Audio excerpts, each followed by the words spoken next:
Olá, o programa Papo Suprem de hoje vai entrevistar o administrador de Planaltina, Nilvan Vasconcelos, conhecido como professor Nilvan. Ele é licenciado em matemática e pós-graduado em gestão escolar pela Universidade de Brasília. Cursou o ensino fundamental em Planaltina de Goiás e o ensino médio em Planaltina DF. E assumiu em 2004 um dos maiores desafios dele, que foi a direção do Centro de Ensino Fundamental Nossa Senhora de Fátima, onde alcançou o primeiro lugar na Prova Brasil em 2005, Prêmio Nacional de Referência em Gestão Escolar, finalista do Prêmio Itaú Unicef e do Festival de Teatro na Escola em 2009, na Fundação Atos Bulcão. Essa escola que era uma escola considerada problema. Professor, muito obrigado por estar aqui no programa Papo Suprem.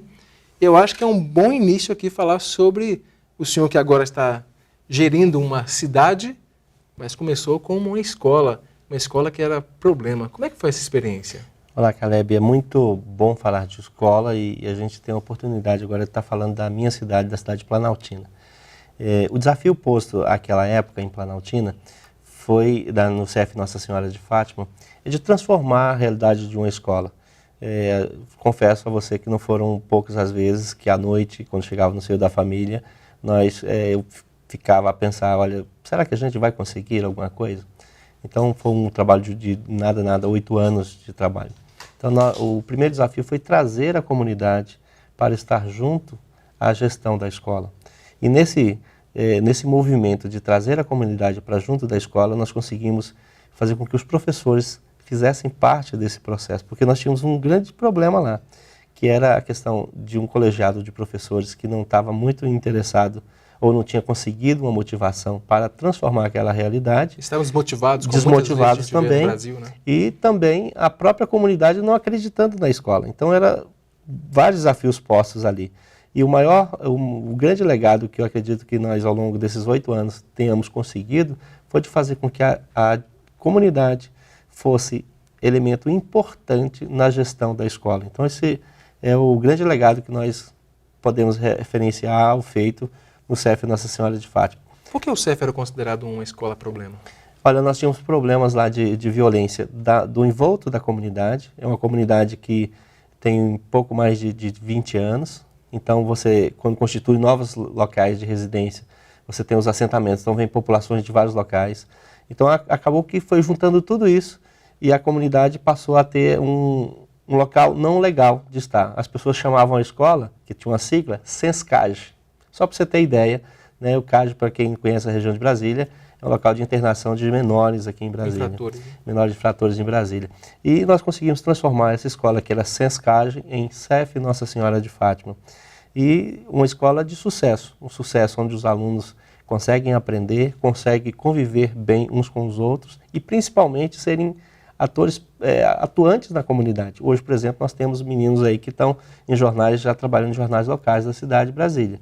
Então é algo que deixa a gente realmente muito orgulhoso e de que não foi um trabalho de uma pessoa, foi um trabalho de uma coletividade. Isso que eu gosto muito de colocar, porque foi a comunidade, a partir dessa coletividade, com os professores e os servidores da escola, que fizeram a grande mudança. Foi uma mudança de consciência, né? Verdade, é um novo olhar, que as pessoas podem fazer parte do processo. Sim. Né? E nós contamos também com a parceria de vários comércios da cidade. Nós finalizamos o período de gestão em 2010 com pelo menos 47 empresas ou pessoas parceiras da escola. Então isso é algo que dá muito orgulho e a gente volta e a escola continua com a mesma filosofia. Esse que é o grande diferencial e é um pouquinho disso que a gente quer trazer para a cidade planaltina como um todo. Pois é, esse desafio que você encontrou na escola, que o administrador encontrou na escola, é o desafio na administração também, né? Porque não tem como fazer uma gestão de uma cidade se não envolver o cidadão, se não envolver o comércio, se não envolver a iniciativa privada. Essa talvez seja o que eu costumo dizer às pessoas que são mais próximas. A escola cresceu. E cresceu ao tamanho de uma cidade, né? A cidade de Planaltina hoje tem 230 mil habitantes. Nos dados que nós temos aí, é considerada a segunda cidade em termo populacional do Distrito Federal, são 31 regiões administrativas, ocupa uma área de 1/4 da área do Distrito Federal. Isso é importante as pessoas terem dimensão, né? Nós temos lá o Vale do Amanhecer, temos o Arapuanga, temos o Mestre Darmas, a parte mais tradicional da cidade planaltina, e temos os Buritis 1, 2, 3 e 4, e sem falar na nossa imensa área rural. Então é um desafio grande, porque a cada canto da cidade, a cada localzinho da cidade, a comunidade quer ser enxergada, e ela está certa. Sim. E é essa primeira motivação que a gente tem feito com que as pessoas possam se fazer participantes. Primeiro, ouvindo-as, que acredito que às vezes as pessoas não eram ouvidas, as pessoas tentavam adivinhar o que elas queriam, e isso é muito complicado. Quando a pessoa é ouvida, você passa a ter uma construção coletiva. E esse é o desafio que a gente está levando junto à cidade. Ele acaba sentindo parte daquele projeto, né? Porque ele está participando. Exatamente. Não é um projeto do administrador, do nosso governador, mas é um projeto da comunidade. E a isso eu queria fazer menção, assim, que eu julgo das mais inteligentes em termos de gestão, que é o orçamento participativo. Sim. O orçamento participativo, de repente, enfrenta desafios dentro do próprio governo como um todo. Eu acho que é um grande sonho de gestão, o orçamento participativo, que é de fazer com que as pessoas digam o que elas querem e acompanhem a execução dessas obras. Então, nós temos conseguido fazer coisas importantes junto ao orçamento participativo, como, por exemplo, nós temos uma via na área rural que, desde que eu me entendo por gente, as pessoas falam de asfaltá-la. E somente agora, junto ao orçamento participativo, nós conseguimos fazê-lo, que é a DF 355, que fica na nossa área rural, que são 14,5 km. Então, é algo assim que motiva a gente a continuar fazendo um trabalho de escuta à comunidade e encaminhando essas demandas. Quando o administrador entrou, começou o trabalho em Planaltina, várias obras que vieram do PAC, elas estavam paralisadas, estavam, ou pelo menos não terminadas, né? Como é que está essa gestão agora dessas obras que estão, vamos dizer assim, no acabamento final? Eu estava conversando com alguns amigos e realmente esse é o entendimento. Quando você vai fazer uma grande obra, uma obra na sua casa, por exemplo, você faz o quarto, faz a sala de estar, faz algum outro equipamento dentro da casa. E normalmente vai ficando aqueles que são mais complicados. Por exemplo, a questão da confecção ali da cozinha, o banheiro, né? E são aquelas obras que ficam mais caras. Sim. É como se, vamos deixar essa partezinha mais complicada para o final. E nós estamos vivendo nesse momento. Sem falar com todo o imbróglio que o Distrito Federal viveu nos últimos tempos. Então, é um desafio muito grande. Nós temos buscado concluir todas essas obras, que é no Arapuanga e em Mestre Darmas. Falta em torno de 3% da capa asfáltica para ser feita. Ainda há alguma coisa de drenagem pluvial para ser feita, mas nós estamos trabalhando fortemente para que isso aconteça. Já implementamos 100% de esgoto de Mestre Darmas, que é uma população de 40 mil pessoas aproximadamente, e estamos aí já com metade do Arapuanga, que é em torno de 70 mil habitantes, já com esgoto para finalizar. Então é um desafio muito grande, mas não faz com que a gente canse. Muito pelo contrário, é uma motivação para a gente continuar conversando com a comunidade e avançando.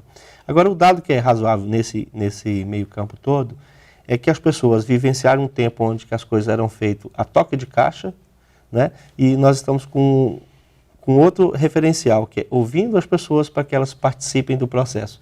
Isso pode, em algum instante, dar muito mais trabalho, mas o trabalho fica muito mais bem feito. E é isso que nós temos buscado fazer na cidade planaltina. Pode até demorar mais um pouquinho, dar mais trabalho, mas o resultado final é melhor. Sem dúvida. E principalmente porque eu gosto muito de citar esse exemplo.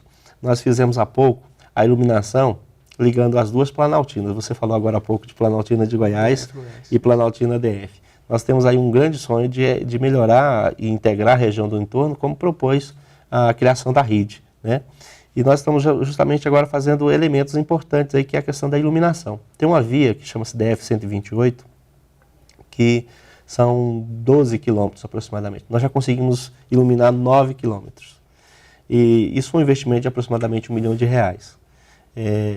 E nós fizemos também, no trevo da BR-020 com a DF-128, 2 quebra-molas.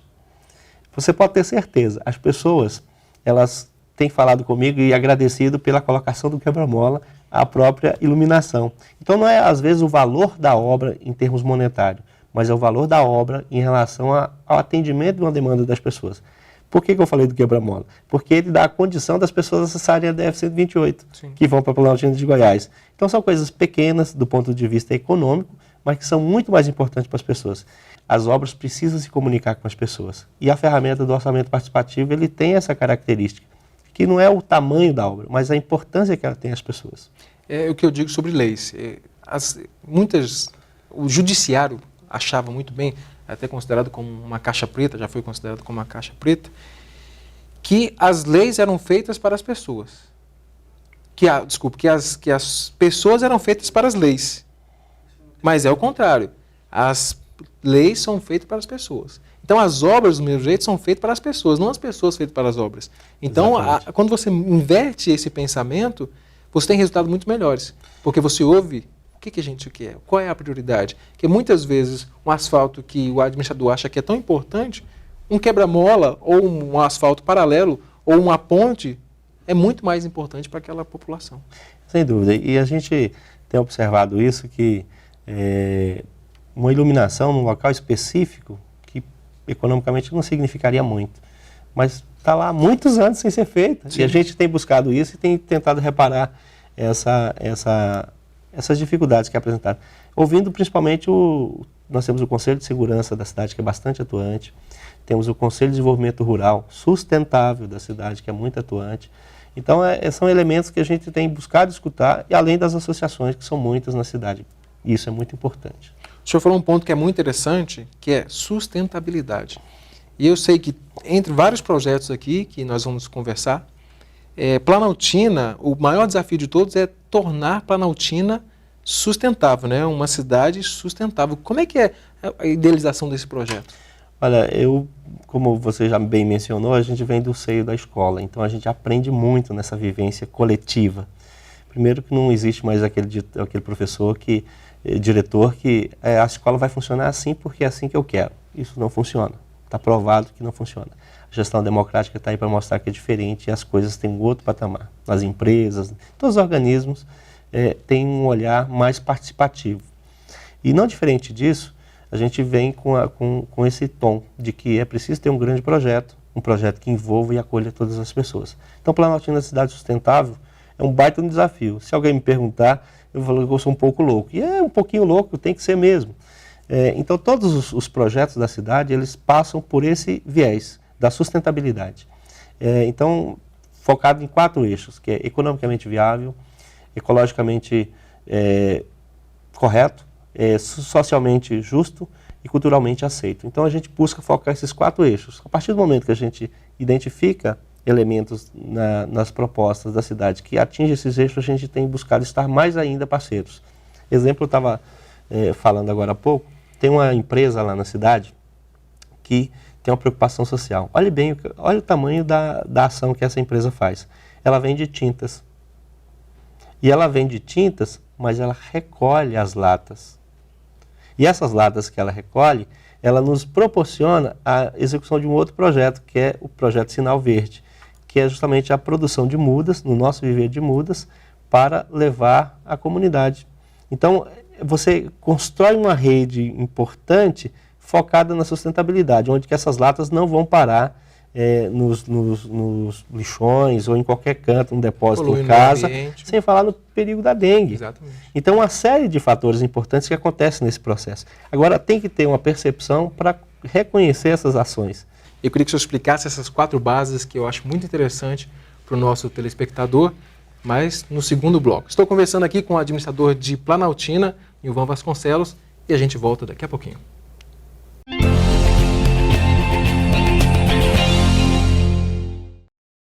Programa Papo Suprem, hoje entrevistando o administrador de Planaltina, Nilvan Vasconcelos. E a gente estava falando, administrador, achei interessante as 4 bases da ideia de tornar Planaltina uma cidade sustentável. Primeiro, ecologicamente correto, economicamente viável, socialmente justo e culturalmente aceito. Como é que está esse trabalho de conseguir juntar essas 4, que são importantíssimo, né? Eu acho que se você não tiver uma funcionando... É o conceito mais moderno. É, o conceito mais moderno. Se uma dessas não funcionar, ou não ser culturalmente aceito, por exemplo, não tem como acontecer. O conceito de sustentabilidade não acontece. Então, eu estava aqui fazendo uma rápida menção ao projeto Sinal Verde. Sim. Né? A gente falou primeiro que as latas são geradas pela sociedade a partir do momento que ela vai fazer uma pequena reforma. Então, você tornaria lixo. Se tornaria lixo, né? Sim. Passou a ser viável economicamente porque alguém vai utilizar isso. Para nós já não precisamos adquirir um vaso específico. Então, o projeto Sinal Verde é uma parceria da Emater, Secretaria de Agricultura do Distrito Federal, da Embrapa, a Administração Regional e do Conselho de Desenvolvimento Rural Sustentável da cidade de Planaltina. O que busca esse projeto? Ele busca, a partir de orientação aos produtores rurais para que eles possam produzir mudas na sua pequena propriedade. E como é que acontece isso? Uma formação qualificada e nós vamos fazemos um acompanhamento. O que acontece? Você fechar os olhos aí, você que está em casa agora, fechar os olhos, você vai falar em uma pequena propriedade, você vai mentalizar exatamente o seguinte, que lá deve ter alguma criação de galinhas, lá possa ter até um chiqueirinho de porcos, possa ter também fruteiras, manga, abacate, e também ter ervas medicinais, também um canteirinho lá que você tem um alface, um cheiro verde, ou coisa parecida. E a nossa proposta com o Projeto Sinal Verde é que você também tenha um viveiro de mudas. E um viveiro de mudas, só para ter uma noção, aqui na região do Distrito Federal, em torno, a partir da aprovação do Código Florestal, nós temos um passivo de mais de 100 milhões de mudas. Para que as pessoas possam conseguir financiamento junto aos órgãos Banco do Brasil, Caixa Econômica, BRB e órgãos diversos que vão financiar a produção, eles precisam ter esse conceito de ter um volume de áreas recuperadas. Então existe um passivo de mudas aí. Só para ter uma ideia, uma muda de piqui custa em torno de R$40. E seu Antônio, Dona Maria, vai ter lá no quintal para ter à disposição à venda. E juntando tudo isso, a gente já tem um modelo de cooperativa funcionando muito bem na nossa região, que é a cooperativa Multiflor. A gente já conseguiu fazer uma parceria para que eles possam ser esse grande distribuidor dessa produção das pessoas da nossa região. Então, é alimentando a cadeia. Então, se você for fazer uma análise, em todos os instantes a gente consegue ver esses 4 eixos sendo fortemente apresentados, que é economicamente viável, ecologicamente correto, socialmente justo, nosso produtor passa a ter renda na sua área, na sua pequena propriedade, e culturalmente aceito, que é o que nós estamos vivenciando no nosso tempo. Eu acho interessante esse culturalmente aceito, porque eu percebo que tem nas cidades, várias iniciativas isoladas, tentando fazer um trabalho, só que não existe ninguém que agregue isso e torne isso uma cadeia de produção, né? E é o que tem feito a administração de Planaltina. Nós temos buscado isso, eu te confesso que não é algo, vamos dizer, o mais fácil, é extremamente complexo. Simples, né? Principalmente para tirar o ranço que a política, infelizmente, propõe, que é de que eu descobri a roda. Todo mundo quer descobrir e nós não estamos descobrindo a roda, nós só estamos vendo que ela roda e é importante, ela tem funcionalidade, ela é razoável. É isso que nós estamos fazendo na cidade planaltina. Esse é o grande desafio que a gente tem pela frente, de perpetuar uma política, desenvolver uma política que ela possa ser muito mais do que apenas a administração, que as pessoas se reconheçam dentro desse processo. Esse é que é o grande desafio que nós temos à frente. Bom, nós temos também aqui um projeto de moradias em Planaltina, né? Que é até eu acho que é um trabalho junto com o governo federal também. Né? Exatamente, que é o projeto Minha Casa Minha Vida, e no Distrito Federal a leitura que a gente faz é o programa Morar Bem. Sim. Né? São 4.320 moradias na região de Planaltina, que vão proporcionar, tirar as pessoas de uma situação de baixa renda. São para pessoas que têm uma renda de até R$1.600 e vão ser, o governo entra com a parte de subsídio, né, em torno de 5% do que ela ganha de renda e dando toda a condição para que as pessoas possam estar morando com qualidade. Então, inicialmente, a gente quer já o ano que vem, no de 2013, entregar em torno de 1.000 moradias, para que as pessoas já tenham a possibilidade de estarem com mais qualidade de vida na região de Planaltina também. E também isso faz parte da sustentabilidade. E nós temos aqui, nós acreditamos, a TV Suprem acredita que a melhor maneira de você mudar uma sociedade, você precisa da cesta básica, você precisa daquela ajuda emergencial, mas você precisa mudar mentalidades. Existe um convênio com a UNB, né? Houve um seminário de gestão sustentável lá em Planaltina, e que busca realmente essa mudança de mentalidade da população. Foi um seminário muito importante. Na verdade, foram 2 seminários naquela mesma semana. Um promovido pela própria universidade e outro por organismos externos utilizando o espaço da universidade. Um foi promovido pela Estação Ecológica de Águas Emendadas, né, e outro foi promovido pela própria universidade, que foi Agroecologia. Que a agroecologia ele propõe uma nova forma de olhar a relação das pessoas com o seu espaço, que é de produzir, de repente, em jardineiras, produzir hortaliças em jardineiras, né? E ter uma visão mais humana do seu espaço. Então a agroecologia propõe isso de maneira a não trabalharmos apenas com a técnica pela técnica, mas com a técnica pelo conhecimento da sociedade local. Então, desde fazer de pneus canteiros, né, a ter uma visão de respeito às pessoas. E aí, nesses dois eixos de projeto, a gente tem vivenciamos também, alguns dias atrás, a Feira de Artesanato Sustentável na cidade de Planaltina.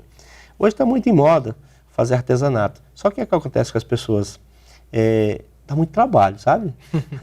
Né? E qual é a proposição? Aí daqui a pouco as pessoas estão vendendo produtos chineses dizendo que é artesanato. Eu acho que cada um já percebeu isso. Sim. Às vezes a gente vai na praia, vai num grande centro cultural e a gente encontra muitos produtos chineses lá.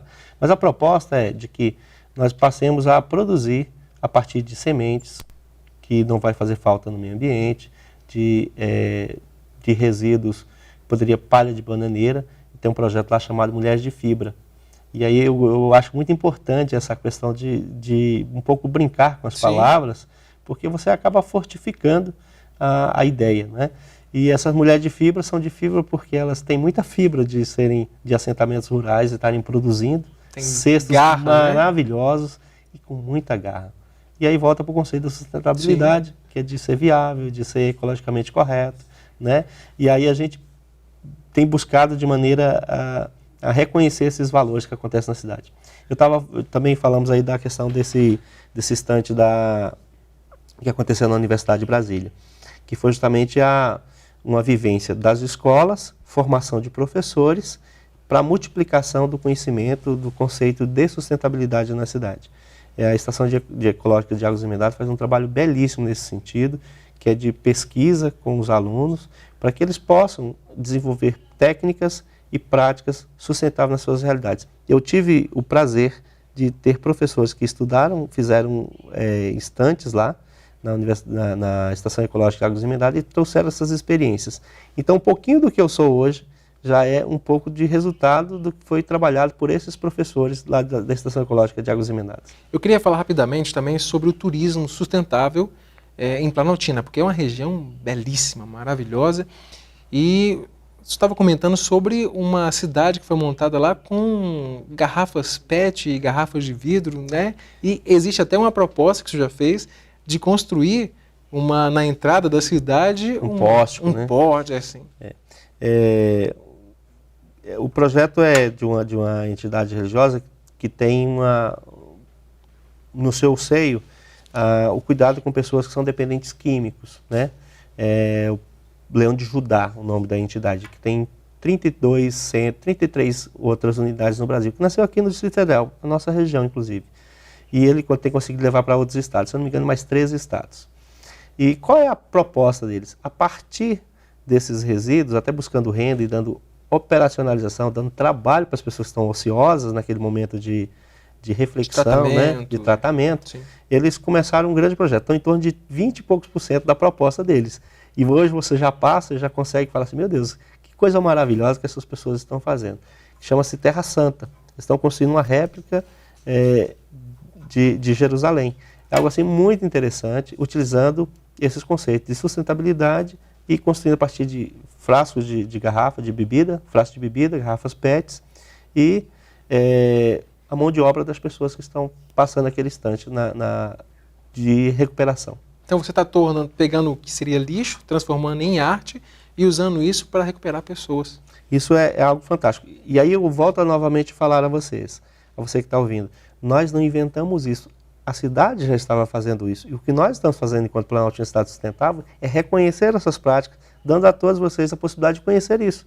Né? Então é isso. Fomentar essa prática. Fomentar, né? Criar condições. Né? Por exemplo, agora no governo do Distrito Federal, as micro e pequenas empresas passam a ter uma participação importante, que é uma lei federal, e também nós fizemos a nossa leitura aqui no Distrito Federal. Essas pequenas empresas têm uma penetração muito grande, porque são essas pequenas empresas que auxiliam entidades iguais a essa. Bom, nossa conversa aqui está muito gostosa, interessante, mas infelizmente o nosso tempo está terminando. Estou conversando com o administrador de Planaltina, professor Nilvan, mais conhecido na cidade como professor Nilvan. Professor, infelizmente o nosso tempo acabou. Queria suas últimas palavras para o nosso telespectador. Eu sei que o administrador, às vezes, ele quer falar da obra, da calçada que está fazendo em frente à administração, das tantas quadras que estão sendo reformadas, dos campos sintéticos que vão ser feitos. Mas eu gostaria de dizer a cada um de vocês que a grande obra que nós queremos realmente apontar para a cidade, não quero ser o ofertor dela, mas um partícipe do processo, é de transformar a cidade em uma cidade melhor, onde seja acolhedora, onde as pessoas possam viver com dignidade e com tranquilidade. É um pouco louco isso, mas é o que nós desejamos, é o que a gente deseja para cada uma das pessoas que residem aqui no Distrito Federal, especialmente na região de Planaltina. Professor, muito obrigado pela participação aqui na TV Suprem, e as portas aqui estão sempre abertas quando tiver algum projeto, algum trabalho sendo realizado lá na administração em Planaltina. Por favor, aqui a casa é sua. Muito obrigado. Nós conversamos com o administrador de Planaltina, professor Nilvan, no Papo Suprem de hoje. Continue na nossa programação.